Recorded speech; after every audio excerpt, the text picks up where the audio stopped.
One of the most important questions of the last several years, not only for fixed income investors, but for all investors in general, has been about when interest rates will finally rise.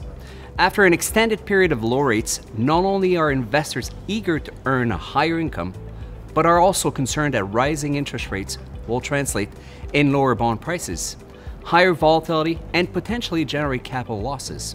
The election of Trump was perceived as a step in the right direction, with his ambitious fiscal policies seen not only as inflationary, but also as a catalyst that could mark the end of a 35-plus year bull bond markets in bonds. This led U.S. 10-year yields to nearly double in the second half of 2016 to a high of 2.63%, with around two-thirds of this gain following the election. However, what the first 100 days have shown us is that despite Trump's strong rhetoric and tweeting habit, failure to advance yet his fiscal agenda amid a lack of support from House Republicans has somewhat deflated market enthusiasm.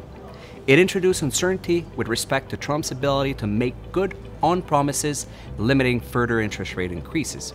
Even a more hawkish U.S. Federal Reserve that raised rates twice under the new administration, strong purchasing manager surveys, strong consumer sentiment, and even initial signs of inflation failed to convince markets of the need for higher rates. In fact, the uncertainty of policy timing and its economic impact contributed to both survey and market-based inflation expectation, giving back much of the gains since the election. As a result, mid to long-term U.S. yields trended lower in the first quarter, helping generate positive returns for all sectors, including corporate debt that shadows equity gains.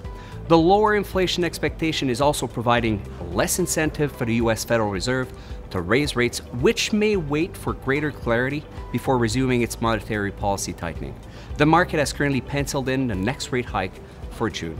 The combination of inflation, growth, and monetary policy expectations leads us to believe that interest rates may very well stay low for a bit longer than expected.